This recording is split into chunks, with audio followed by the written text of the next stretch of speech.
Megillah Daf Chaf Ches Amid Aleph 28a. We went through four different great rabbis and what they did in order to live a long life.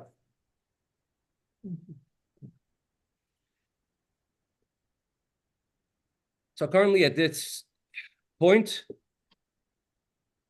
we are going through Reb Nechunya ben Hakana. Yesterday, we discussed Reb Nechunya ben Hakana. We saw where he's buried. He's the author of Ana B'Chayach. And he said there are three things in which merit he was merited to have a long life. One is he never let himself get honored at the expense of his fellow. Second thing was that he never went to sleep at night upset at anyone, which I think that's also, everyone could sort of agree to that. Going to sleep upset or in a bad mood, stress in your head is also a reason why someone could shorten their years. And the third thing was vatram b'mamayni hayisa. He was never, he was always very generous, open-handed with his money. Shalom Aleichem, Mr. McDoodle, Shalom Aleichem, Yassi. So he was always. We do have downstairs. He's always very open-handed with his money.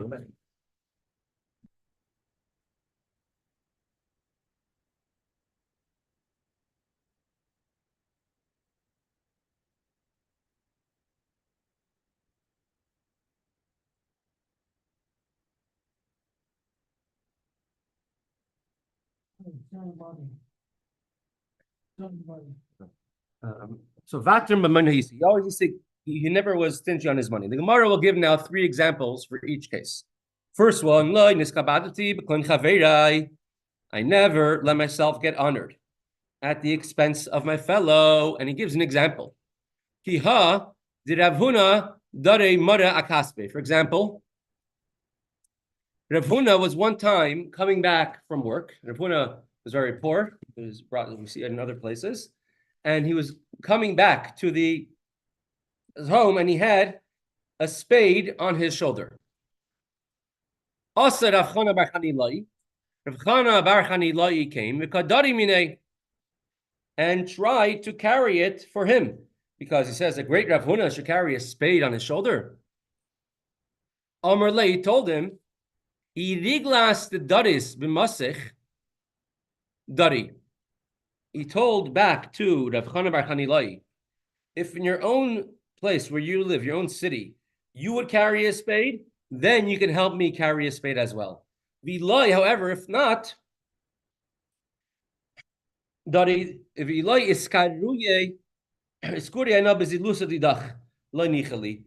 order to honor me, I should be dishonoring you, that you should be the one to carry my spade, that I don't want to do. So he would never let himself get honored at someone else's expense. The story of, I think it was the Chaim, and it was Chaim Oizer. I'm not sure the second one was. They came to a town together, and in the city where they arrived, there's a very large crowd, very large throng came to greet them, and as they would sometimes do when very great rabbanim, great rabbis would come, they unhitched the horses from the wagon that was carrying them, and the people of the city started pulling the wagon throughout the city. And there were doors on both sides of this wagon. Chaim says to himself, they must be coming to honor Chaim Oizer. Let me go and join them. And he went out from his side of the wagon. And Chaim Oizer said to himself, they must be coming to honor the Chafetz Chaim. And he went out from his side of the wagon. And people didn't notice that they were pulling the wagon together. When they finally came and they opened up the doors, there's nobody inside. So he would never let himself be honored at somebody else's expense. And someone else should be considered to be helping me. So he says, if it's in your city, you would do this, that's fine. But otherwise, I do not let it happen over here. There's several weeks ago in my story of the weekly stories of the Rebbe, there was a certain person who learned in yeshiva in Lubavitch, later on moved to America in the 1920s. and he was not a Lubavitcher per se, but he was a handyman. He used to do construction. And so one time when they were 1959, they were building 770, they were expanding, they were fixing something. And so this worker man is carrying his long 2x4, a long piece of wood. And he realized someone's helping him. And he turns around. Sorry, it was paint cans. He was carrying the paint cans. And he realizes somebody's helping him carry this jug of this barrel of paint. And he realizes the Rebbe was helping him carry. He says, no, it's not for you. And the Rebbe says, when do I ever get the opportunity to do the mitzvah of azav tazav, to help another Jew carry something? Now I have the mitzvah, please don't take it away from me. Somebody came into the mother's house and we found him under the sink fixing the pipes. Really? Interesting. And so they asked him, you can get a call. I should give away the schus of fixing my mother's pipes to a plumber. So that is the first thing. What does it mean? I never went to sleep. I never allowed resentment towards my fellow to accompany me when I went to bed. For example, like Mar Zutra would do, he have a salik leporye, he would climb up to his bed to go to sleep. Amar, he would say, Shadi le'lechalman detzaran. I forgive anybody who has aggravated me. So Reb Nechunya ben Akana would do that every single night. And that's why the custom, the minhag is many people say, at night they say, Harini Mochel. I forgive everyone who did this. Harini Mochel. There's a story of Mendel Futterfass. Mendel Futterfass, I'm sure you're all familiar with him. Great chassid. He sat in Siberia for several years. He was freed. He was the Rebbe sent him to be mashpia in Eretz Yisrael. And when he first, so he left Russia. It was Tashkent Chavdal in 1964. He was able to leave Russia. Tashkent Lamed Hey, 1975. That's when the Rebbe sent him to be mashpia in Eretz Yisrael. Till then, he lived in London and he was actually in business. So he's a businessman, but he was in business. That's what he did in Russia as well. So when he moved to Eretz Yisrael, his wife didn't yet move, and I think a few children of his didn't move with him, and he was living by himself in a small little house in Kfar Chabad, where he was a mashpia. So for the first while, I think it was a few months until his wife came. So they would always have one of the yeshiva bachrim and the yeshiva boys would stay in the house together with him. So Mendel Futterfass was always, up in his, he was in his own room. Nobody knew what he was doing in the house. So one of the bachrim decided to hear, let's see, well, what is he doing? It was about 1 o'clock in the morning. And he goes over to the door of Mendel Futterfass's bedroom, and he puts his ear on the door to see, maybe something can happen. And he was able to hear Mendel Futterfass saying, Ribono shel olam, Hareini Mochel. Behold, I forgive everyone who has offended me and hurt me in anything today. And then he says the words. And then about 10 seconds later, he starts over. Ribono shel olam, Hareini Mochel. I am forgiving. And for over an hour, Mendel Futterfass is every couple of seconds, he goes back and repeats the words. Ribono shel olam, Hareini Mochel. Now, being a young yeshiva student does not know how to be tactful when you're supposed to ask questions or you're not supposed to ask questions. It's a gift and the detriment of being young. And so the next day he goes over to the Mendel Futterfass and he says, I was listening to you saying Kriya Shema Lamita last night, and I wanted to know this, and you took over an hour. You're saying the same words over. Hareini Mochel. And Mendel Futterfass tells him, what are you talking about? He says, no, you can't deny it. I heard it myself. And he says, what, you were in my house? He's like, yeah, I'm the one who's staying in your house last night, and I heard this. And finally he says, okay, so what was it? He asked him to explain. Tell me, why are you saying the same words? This is for over an hour. So he says, I'm thinking to myself, Hareini, I am forgiving. He says, have I learned any chassidus? Have I taken anything to heart? Who am I? I'm such a big mitzias. I'm such a big existence. I'm such an important person that someone could, offend me. And therefore, I have to go out and say, Hareini Mochel. And I think about that.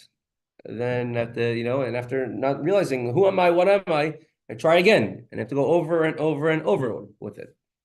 So this is one of the things that Reb Nechunya ben Akana would do, that he never would go to sleep when he was upset at anybody.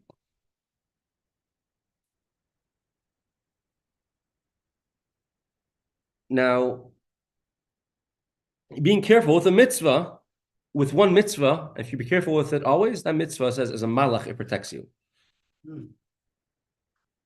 And there's many examples of people which are careful with a certain mitzvah, whether it's in Tilas Yadayim or other things, which protected them in many situations. So here he's saying that he never went to sleep when he was upset. That was the second thing. The first thing was he never let himself be honored with if it would make someone else be dishonored. Second, he would never go to sleep when he's upset. Third one, uvatron b'mamayni hayisi. I was very open-handed with my money. I gave a lot of tzedaka. The Amar Mar, as a master has said, Iyov vatron b'mamayni hayisa. Iyov, the famous Iyov, the whole book of Tanakh on Iyov. So Iyov was very liberal, open-handed, giving away his money. So he would always overpay for something. He never wanted to be taking from someone else. So he always overpaid by a penny or a little bit more in order that he should never be taking from someone else. And in that merit, Hashem made him very, very wealthy. In the beginning, he was wealthy, and he was tested by Hashem, lost his wealth, and then he gained it back even twice as much. The Tzedaka of Lublin, he adds on a vart over here. When a person is very open-handed, very giving with their money, where does that stem from? Because they have no concept of money? Or generally it stems from a very deep emunah, a very deep bitachon in Hashem. Like the Zohar says, those who believe strongly in Hashem, Hashem gives them what they need, even more what they need. So if people act in a very, say, small-handed way, so then they could get small in a small way from Hashem. People act in a very expansive way, Hashem will give them what they need. So if someone is giving out, it's not just because he likes spending money for no reason, but it can be more than that because he's believing in Hashem. So if it's coming from a good spot, then Hashem will give him a lot. If it's coming from a thing that he wants to show off, how much money he can spend, that's not coming from a good space. Actually, seems to be he says even as far as logic, if you're actually asking Hashem for something like actually more perfunctorily, so then Hashem says, "Oh, so I'm going to go according to actually judgment, right?" Because in other words, you don't seem to be actually wanting it so much, but if you really ask and you really showing big emunah, so then Hashem can also go out of his way. It's actually me to commit naked mina. You're the Shalah? Familiar with the Shalah? Oh yeah, he was my cousin. Your ancestor? Cousin. Yeah, I'm actually I descend from the Shalah as well. Oh well, we're cousins. I guess we are cousins, probably from more than one way. And so the Shalah, Shlichus Abris, is very right next to the Rambam. What? Shalah Kaddish, right? We say Kaddish about a few people. Or Chaim Kaddish, Shalah Kaddish. So the Shalah writes is actually a tremendous Kabbalistic explanations, deep explanations about this particular thing of Mar Zutra. He says Mar Zutra would not go to sleep till he forgave everybody. He says there's halacha. If someone works for you, you have to pay them on that day or pay them on time. Can't pay them late. Now, if someone did a mitzvah, that means they have to get paid back right away. If they didn't, God forbid, an avera, that means also what they're earning, they should get paid right away. Daytime is when it's light. That's idea of chesed. Sun. Nighttime is idea of din, judgment. It says bois simers chachasiyar. At night, all the wild animals come out in the forest. That's idea of the opposite of din, where there's no judgment. So therefore, every single person has to make sure that you don't miss a single day. Every single day has to be complete. It says, Vayi Erev, Vayi Boker. First came evening, then came morning. meaning that our avodah, our service in this world to Hashem, is to take the erev, the time of din, time when it's judgment, time when it's negative in the world, and to make it boker. First comes the evening, and we, through doing mitzvahs and learning Torah, we make it boker, we make it into morning. So the Marzutra, at night, when it's a time of judgment, instead of finding a reason to find fault in his fellow, he says, whoever does good to his fellow, Hashem will find a reason to do good to him. Therefore, he always found a way to forgive somebody else at night. Even if that person, some person wants to do teshuvah, if they sinned against their fellow, they're not forgiven until the other person forgives them. So someone wants to change your din, the only way they could do it is if the other person forgives them. Neshama goes up in heaven every night, and Neshama is going to get the new chayas of the next day. And Neshama wants to know, Neshama is going to be judged according to how did he do, how did he act that day. And you don't want to be missing any days. Now, there is one exception. It says, if the Torah says you can't forgive someone, that's an exception to the rule. If the Torah says, for example, if someone insulted you personally, then you could forgive. If someone insulted the Talmid Chacham, a Torah scholar, then he's not allowed to forgive that person. But for themselves, a person should always go out of the way and as much as possible. And this is something we see that Nechunya ben Hakana did, that he always forgave at night, no matter what the person did to him, even if the person was really not nice. And that merit, he outlived everyone else. Shal Rebbe Kiva Rebbe Nechunya HaGadol. Rebbe Kiva asked Rebbe Nechunya the Great. Okay, so who's Rebbe Nechunya HaGadol? The Mekubal, the one of Kabbalah. Tameh rachta yamim. Which virtue were you merited to have such a long life? Asu gazuze. So Rebbe Nechunya ben Hakana, his descendants came and they started standing up for their honor of their Zaydi. Not the descendants or the servants. There's two different here size what exactly it means over here. So they went and they started getting upset at Rabbi Akiva. And machu means that they gave him at least to do back then, they disciplined him the way they would discipline back then. They hit him till he left. So Rabbi Akiva had to run away. He escaped. Now you have all the retainers and they're standing up for either their Zaidi or their master's covet. And Rebbe Akiva was obviously, I mean, he must have been younger, maybe had an experience as a shepherd, but he was able to climb up he climbed up a palm tree, which is very hard to climb up. At this point, I think he was just, a talmid and she's still learning stuff. They wanted to learn every year, so he asked the question. Right. Correct. I mean, that's a rashash, he says, because it was a palm tree is very hard to climb up. Now, Rebbe Akiva was obviously no youngster. So the question Rebbe Akiva was asking, why you live such a long life, wasn't just a simple question. Did you eat kale and spinach and go exercise 3 times a week? I don't think he was asking that question. And I'm sure Rebbe Akiva, being who he is, understands why people merit a long life. What he was asking was like this. He says, Rebbe Nechunya ben Hakana, you are the tzaddik hadar. You are the greatest person in the generation. And when Hashem wants to punish a generation, instead of punishing the people of the generation, he takes it out sometimes in tzaddikim. And a tzaddik passes away young, and that's mechaper, that atones for the entire generation.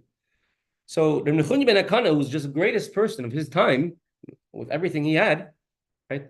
He's a teacher of even the Rashbi. So how come he was never affected by the sins of his generation? How come he's able to live so long, and Hashem is not taking him away to atone for the sins of the generation?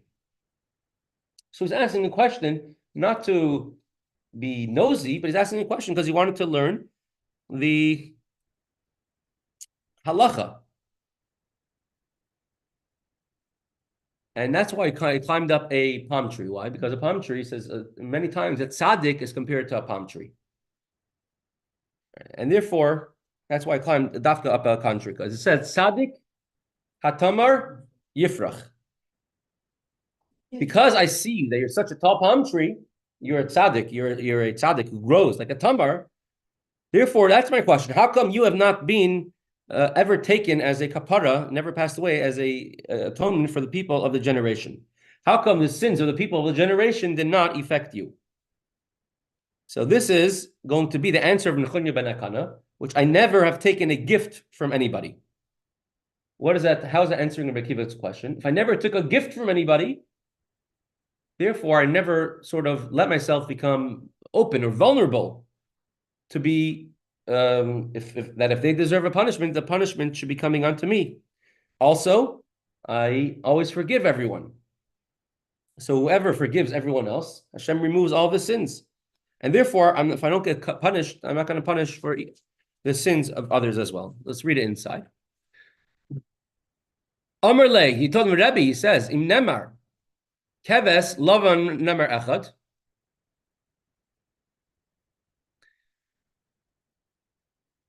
In the daily karbanos, the daily sacrifices, it says, you should make one sheep in the morning as a carbon and one sheep at night as a carbon. Keves is lashon yachid, it's singular. Echad is one. Im nemar keves, lama nemar echad. How come it says you should bring one sheep in the morning? Why say a singular term two times? Amar Leo, he told them, told them, this person is coming, must be a Talmud Chacham, a Torah scholar. Leave him alone.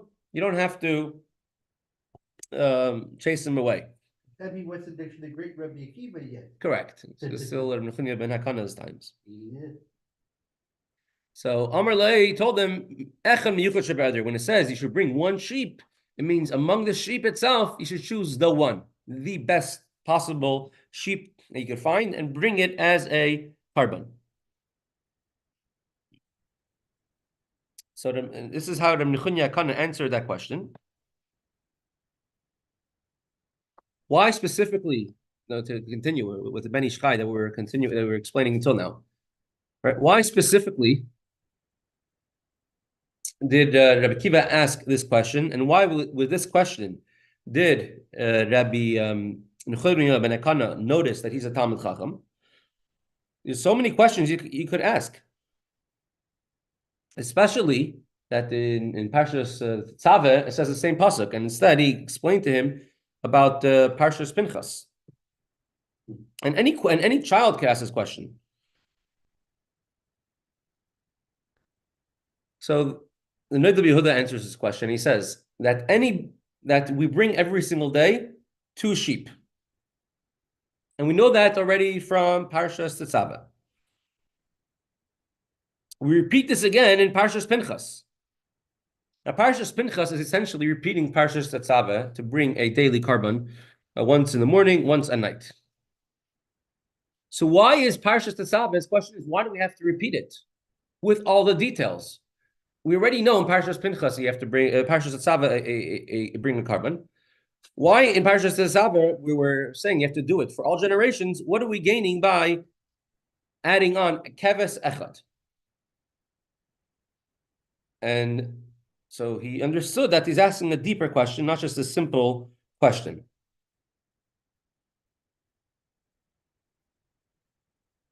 Now, it says keves ha'echad is an extra hay. He's also asking, what do you need the extra hay? So he told him, you should have the best one. Amar Lei, and he answered him the question, Miyamai, why did I live so long? Look, I never received accepted gifts from anybody. And I was very flexible, meaning I wouldn't try taking revenge on anybody. I always forgave everybody. And I always was very open-handed in giving away money, meaning I never was stingy when it came to paying people for what they did or for anything else. But we have another 15 minutes. We'll learn Emir Hashem. We're going to pretty much the same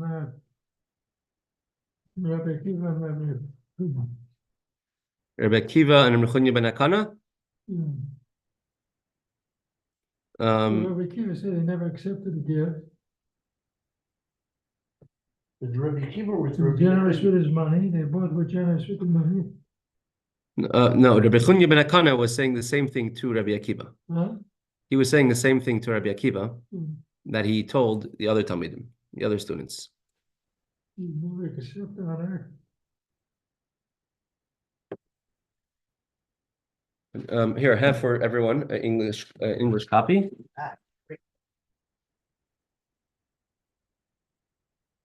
Of the Sefer, of the book. If you turn the page, If you have the book, you are going to be on page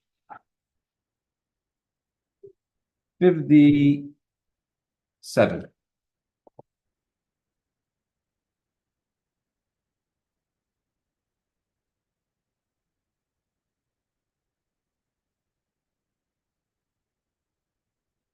Page 57. Yeah. Page 57.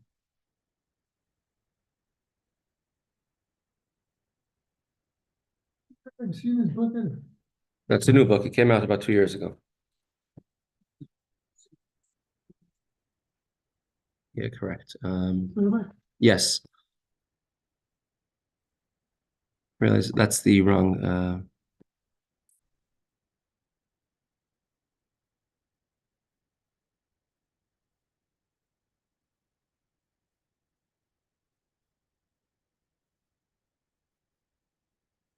Okay, a new share. Just get the right one on the page. So Veyaddata hayom hashavos elovecha.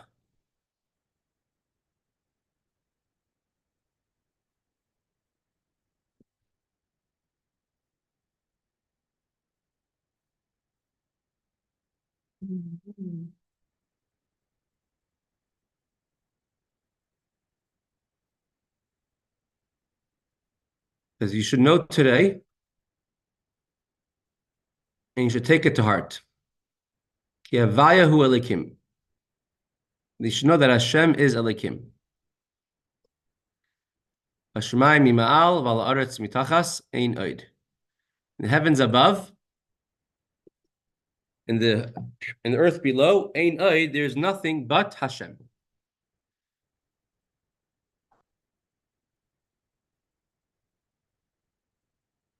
If you look over here at the pasuk, at the verse, I don't know if you can see it here on the screen. I hope you can. If you look at the pasuk, it says you should know that Hashem hu Elikim, Hashemayim v'al ha'aretz mitachas ein oid. Here it is. It comes in continuation to saying how when you go into the land of Eretz Yisrael, you're going to realize that everything that happens there is not natural. Everything is supernatural. And what's the point of it? In order you should know, Ein Oid, there is nothing but Hashem. Meaning, the whole reason we left Mitzrayim, to get to Torah, to go to Eretz Yisrael, to conquer the nations, to live in Eretz Yisrael, is for what purpose? Veyaddata, you should have das, to know Ein Oid, that nothing else but Hashem. This is the entire purpose of man's presence on earth, to train themselves to see that Ein Oid. What I see over here outside or in the street is not the real existence. It's sort of a facade. The real thing is Hashem. And the only thing that exists is Hashem constantly creating the world every single moment. And this is the entire goal of Chassidus, right? To train you to see that, look for the deeper truth that's beyond ourselves. The truth that is hidden in plain sight. This is a major theme of Perek Chavav, chapter 26 of Tanya, and Veyaddata, to know that even things which look on the surface not good are essentially good, very good, in a deeper way. What's the whole idea of Avas Yisrael, chapter Lamed-Beis, chapter 32 of Tanya? To look at every Jew, not the way that they act, but look at them because of their neshama.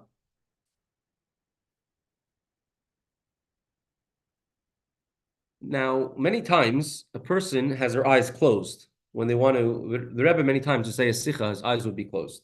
People would ask the Rebbe sometimes, like, why his eyes were closed. The Rebbe would say that people's machshavas zaras, people's foreign thoughts that they're thinking, should not disturb him. That's why his eyes were closed. It's a normal thing when the Rebbe would be driving on the way back from the Oyel. The person who was driving always had to be very careful what they were thinking. Says Rabbi Klein, for example, he sometimes drive the Rebbe and he thought about his brother in South Africa. The Rebbe turned to him and says, "How's your brother in South Africa doing?" And then he answered, and then he thought about one of his children who are, in yeshiva. The Rebbe asked, "How's your son in yeshiva doing?" So you have to be very careful. Because someone who's on that level, of course, a Rebbe could obviously feel what everyone is thinking. That's why you have to be careful. Machshava, dibur, ma'aseh. Thought, speech, and action. So whenever you have something which is tremendous kedusha, tremendous holiness, many times eyes are closed. We see this by Yitzchak. When he was by Kedas Yitzchak, the angels cried and the tears went into his eyes and blinded him. By a Jewish wedding, we cover over the eyes of the Kala, of the bride. Yitzchak, during the blessings of Yaakov, the Torah mentions that he was blind. When women light Shabbos candles, we cover our eyes. We say Shema. We believe in Hashem. We cover our eyes. Many people have a minhag by Yizkor to do the same thing. By Yizkor, some people have the custom to do it. To close their eyes. What is the idea of closing your eyes? You're closing out the reality around you in order to have a deeper kavanah. The Rebbe tells us we have to open up our eyes and see Mashiach all around us. Meaning, open up our eyes to what's the real existence. The godliness, which is every single thing. With Alter Rebbe, before he passed away, he was asked by the Mittel Rebbe, and he asked him, "What do you see?" He says, "I don't see the beam on top of me. I see the Dvar Avaya, the word of Hashem, which is creating the beam." Right before he passed away, on the highest level of Kedusha, of the holiness of his entire life, that's what he was able to see, only the godliness in the world. So instead of focusing on the external and the peripheral, which is the visual things that could be around us, which is called the garments of our soul, right? Machshava dibur ma'aseh, only what we see on the outside. When you see someone on the outside, you see their garments. You don't see what's really on the inside right away. The Rebbe one time gave a mimer called Vayishlach Yeshua. Yeshua sent the spies into Eretz Yisrael, into Yericho. Yericho is a key of Eretz Yisrael, and explained what it means in the spiritual sense, levushim, the externalities, machshavar dibur ma'aseh, thought, speech, and action. About how a person has to be in control of these three things. Now, even if you didn't change your inside, but you're just in control of your actions, what you act, what you speak, and what your thoughts, which a person could be in control of, that itself is sufficient, even if it didn't yet change your inside. Because eventually, that will also affect them on the inside. Right? That's why it's the whole world out there is a massive industry trying to attack your sense of vision, eyes. Because they know what you see can make a tremendous effect on what you think, what you believe, what you feel. So that's why we close our eyes when we want to get to an emissary reality. There was a group of opponents of Hasidim during the times of the Alter Rebbe, and they complained that the Alter Rebbe's Hasidim are all fakers. None of them are real, because they're pretending to do something to be more pious than they actually were.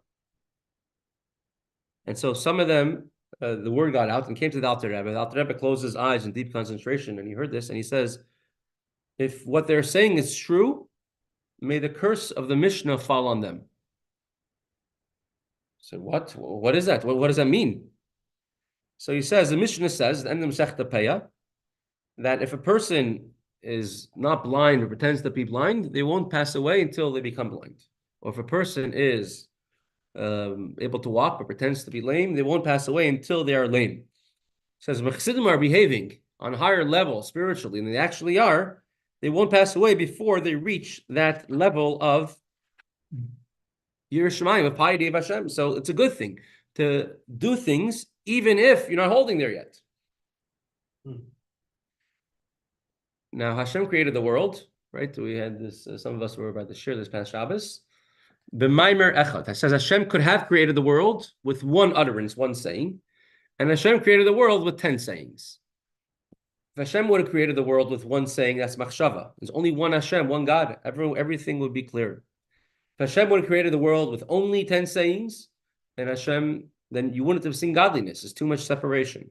You created the world in the beginning with one saying on the first day, and later on, every day, with 10 sayings, he put it into, or the next 9 sayings, he put it into the world. Hashem gave us the ability to break through the veil and the concealment of nature.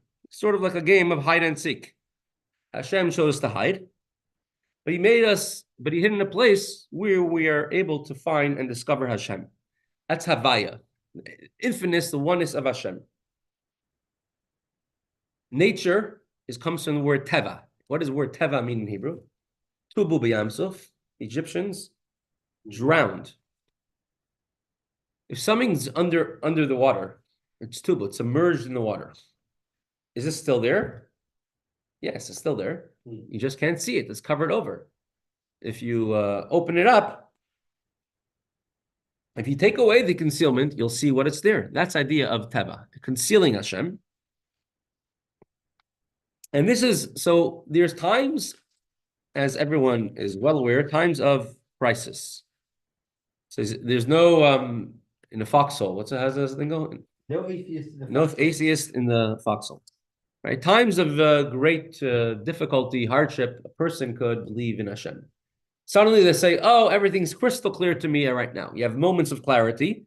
These are moments when the concealment, covering over the concealments of Hashem, are suddenly revealed, and everyone's able to reach higher.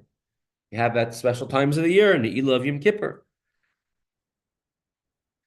The pasuk Veyaddata hayom, you should know today, isn't telling us just to be reactive, meaning wait till this great inspiration comes to you. Veyaddata means, and you should do it. It's telling you to be proactive, to constantly look for Hashem, even if it seems distant, even if it seems you don't see the hand of Hashem everywhere.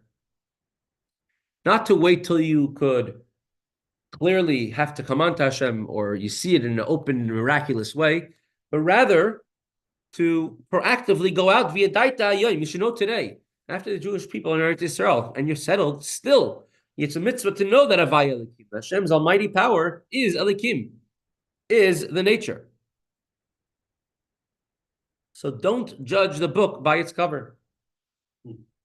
So don't focus only on the tree, right? Focus on the whole forest as well. Hashem puts on some good disguises. It's called teva, called nature. But there is godliness all around us. And from Veyaddata Moskva is telling us to know, to look at the bigger picture. Think about it till you realize that you're a godly soul. Your nefesh elokis is who you are. Avram Avinu had 2 sons. Who were they? Yitzchak and Ishmael. Who was older? Ishmael. So who? And Hashem favored the older one or the younger one? The younger one. Yeah.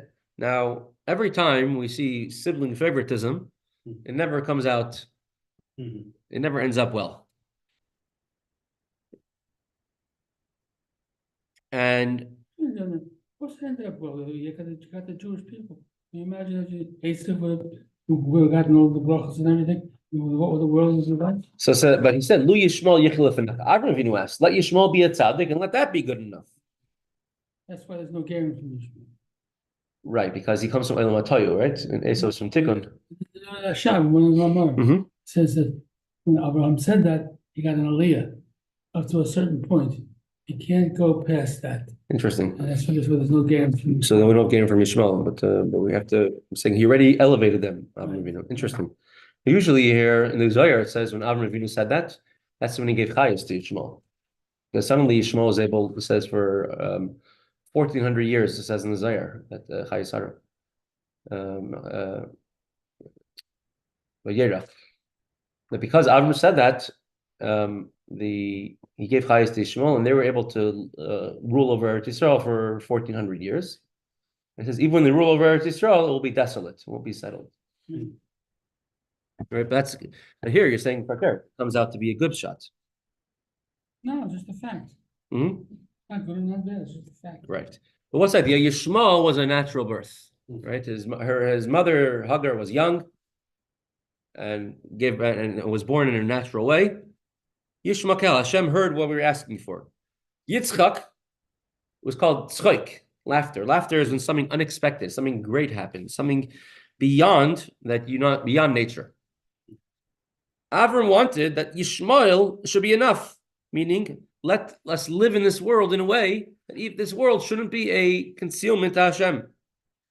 We shouldn't have to come on to have an idea of Yitzchak finding something exciting. If you're Dovi, pretend you're a king. And you have the whole day, everyone fawning, King Dovi, King Dovi. Yeah. You're used to it. Nothing's exciting.